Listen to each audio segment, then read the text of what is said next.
बहुत समय पहले की बात है। एक राज्य में बड़े धूमधाम से राजा की बेटी का विवाह होने वाला था। महल चारों ओर से सजाया गया था। ढोल नगाड़ों की गूंज और शहनाइयों की मधुर धुन से वातावरण आनंदमय हो उठा था। इस शुभ अवसर पर रानी ने अपनी बहन को संदेश भेजा, मेरे घर आओ, साथ बैठकर भोजन करो। तभी एक दूत आमंत्रण पत्र लेकर दूर जंगल में स्थित आरशे पत्नी की साधारण झोपड़ी तक पहुंचता है। मेरी बहन का संदेशा आया है, उनके यहाँ भोजन करने चलना है। रहने दे भगवान, अपने से बड़े के बीच में नहीं जाना चाहिए। पत्नी जोर देकर ऋषि से पुनः आग्रह करती है। भगवान, तू समझ क्यों नहीं रही? अरे सुन, मैं तुझे एक कहानी सुनाता हूँ। तपते रेगिस्तान में एक ऊंट मर गया। उसकी लाश रेत पर पड़ी रही। तभी एक गीदड़ वहां आ पहुंचा। उसने ऊंट का शरीर देखा और अंदर घुस गया। अंदर उसे भरपूर भोजन मिला। वह खाते खाते इतना मोटा हो गया कि बाहर निकलने की कोशिश की, पर फंस गया। ऊंट की खाल धीरे धीरे सूखकर पत्थर जैसी सख्त हो गई। गीदड़ चाहकर भी बाहर ना आ सका। दिन बीतते गए, धूप तपती रही, गीदड़ अंदर कैद रहा। आखिर बरसात आई। पानी से ऊंट की खाल नरम हुई। गीदड़ ने पूरी ताकत लगाई और तरह बाहर निकल आया। तभी उसके साथी गीदड़ ने हंसकर पूछा, अरे दोस्त, इतने दिन कहाँ गायब था? दिखाई ही नहीं दिया। कहाँ जाता? अंदर ही फंस गया था। भाई, आज एक बात समझ आई, अपने से बड़े के बीच में कभी नहीं जाना चाहिए। ऋषि ने बहुत समझाया, पर पत्नी अपनी जिद पर अड़ी रही। मुझे नहीं सुननी कोई कहानी, मेरी बहन के घर चलो। ठीक है भगवान, अगर तू इतना कह रही है तो चलो। पत्नी की जिद के आगे ऋषि मान गए। दोनों साधारण झोपड़ी से निकलकर राजा के भव्य महल की ओर चल पड़े। रास्ते भर ऋषि चुप रहे, लेकिन पत्नी के चेहरे पर उत्साह साफ झलक रहा था। आखिरकार वे महल पहुंचे, जहां सोने चांदी के बर्तनों में 36 पकवान परोसे गए थे। पत्नी ने चाव से भोजन किया, लेकिन ऋषि ने मन मारकर खाना खाया और चुपचाप घर लौट आए। कुछ दिन बाद महलों की चकाचौंध पीछे छूट चुकी थी। अब ऋषि और उसकी धर्मपत्नी फिर से लौट आए थे, अपनी कुटिया की शांत देहरी पर, जहां न वैभव था न सोने चांदी, बस थी साधना की निःशब्द शांति। स्वामी, राजाओं के यहाँ कितना वैभव है, हमारे पास तो कुछ भी नहीं है। देवी, सच्चा वैभव धन संपत्ति में नहीं, संतोष और भक्ति में है। पर स्वामी, हमें भी बुलाना चाहिए। रिश्ते नाते ऐसे ही चलते हैं। अगर हम नहीं बुलाएंगे तो लोग क्या कहेंगे? पत्नी के आग्रह पर ऋषि ने मन मारकर राजा को निमंत्रण भेजने का निश्चय किया। ऋषि का दूत महल पहुंचा।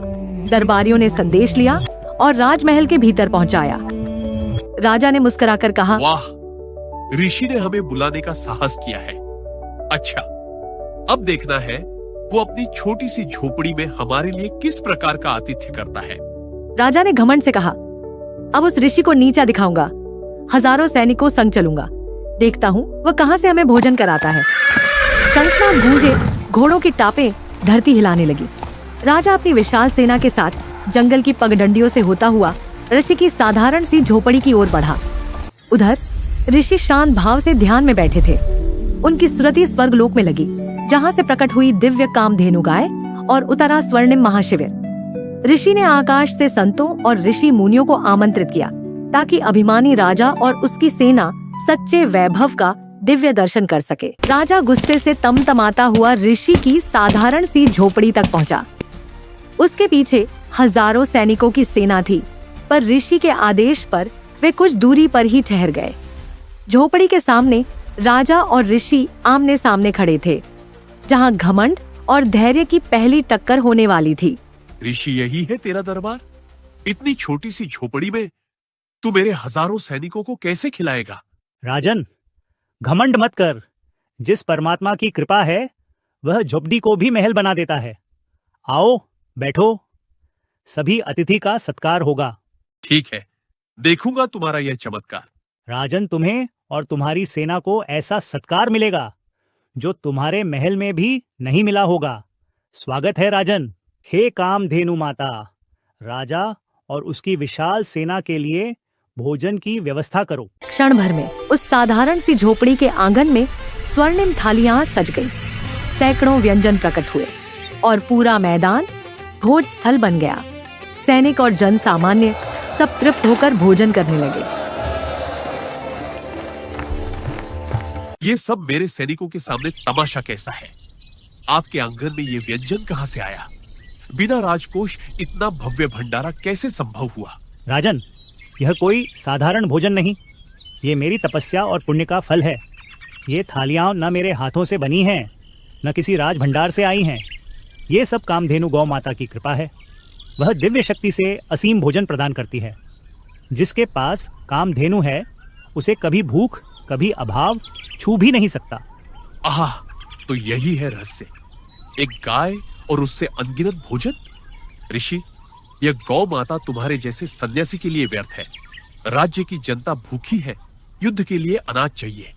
अब यह गाय मेरे राज भंडार की शोभा बनेगी। सैनिकों, कामधेनु को पकड़ लो। अब यह गाय तुम्हारे राजा की होगी। राजन, ठहरो। कामधेनु कोई साधारण गाय नहीं, ये गौ माता स्वयं स्वर्ग से अवतरित हुई दिव्य शक्ति है। इनका स्थान राजमहल नहीं, स्वर्ग में है। इनसे मिला भोजन राजभोग नहीं, पुण्य का प्रसाद है। यदि तुम लोभवश गौ माता को छीनोगे तो याद रखना, गौ माता का अपमान किसी भी साम्राज्य को नष्ट कर सकता है। राज्य धन से चलता है पर टिकता धर्म से है। हा हा हा हा हा। ऋषि, तेरी तपस्या, तेरे पुण्य की बातें मेरे दरबार में नहीं चलेंगी। ये गाय अब तेरे काम की नहीं।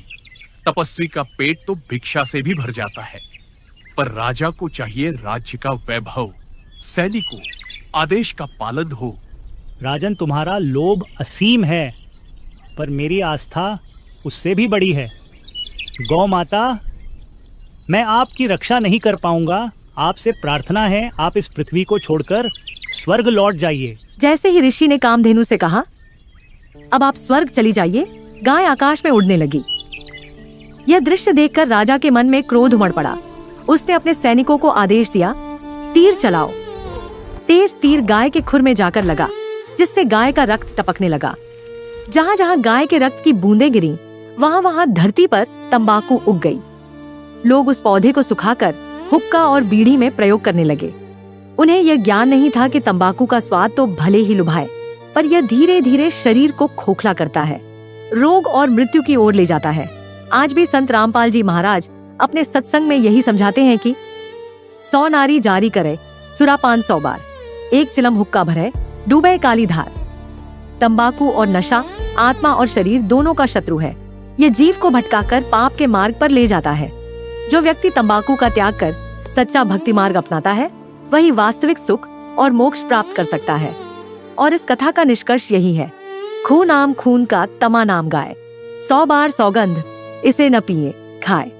तंबाकू खाना गाय के मांस खाने के समान है।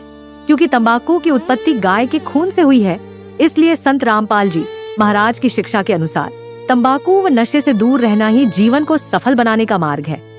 संत रामपाल जी महाराज जी के ज्ञान से संबंधित अधिक जानकारी के लिए हमारे निम्न नंबर पर संपर्क करें 8222880541।